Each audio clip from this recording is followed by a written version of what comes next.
Russia on Tuesday moved to quickly secure its hold on Ukraine's rebel regions, confirming that it would include areas held by Ukrainian forces, forcing Ukraine's president to consider cutting diplomatic relations amid fears of a full-scale invasion. New legislation introduced Tuesday, expected to be quickly rubber-stamped by the Kremlin-controlled parliament, aims to follow Russia to deploy troops and set up military bases throughout the Donetsk and Luhansk regions. Kremlin spokesman Dmitry Peskov clarified Tuesday that the Kremlin has recognized the rebel region's independence in borders that existed when they proclaimed that independence in 2014. That means chunks of land currently held by Ukraine, whose forces later reclaimed control of large parts of both regions during a nearly 8-year conflict that has killed over 14,000 people. A Reuters journalist saw tanks and other military hardware moving through Donetsk overnight, and EU Foreign Policy Chief Joseph Borrell said that Russian troops have entered. Although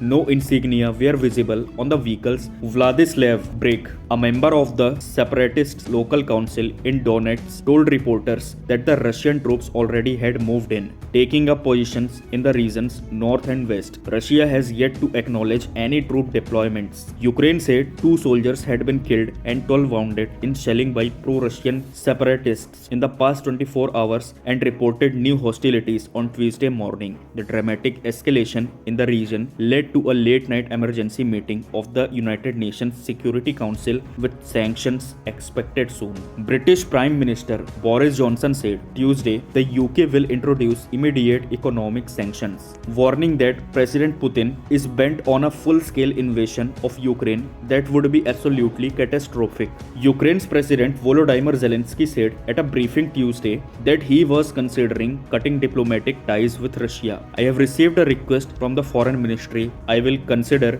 the issue of severing diplomatic relations between Ukraine and the Russian Federation, he said, saying he would do so immediately after our press conference. He also urged Ukraine's allies not to wait for a further escalation to impose sanctions, which he said should include shutting down the Russia-led Nord Stream 2 pipeline, awaiting approval to carry Russian gas under the Baltic Sea to Germany. Zelensky sought to project calm in an address to his nation overnight. We are not afraid of anyone or anything. We don't owe anyone anything, and we won't give anything to anyone, he said. The Kremlin recognized its own aggression against Ukraine. Ukrainian Defense Minister Oleksiy Reznikov said on Twitter, describing Moscow's move as a new Berlin Wall and urging the West to quickly slap Russia with sanctions.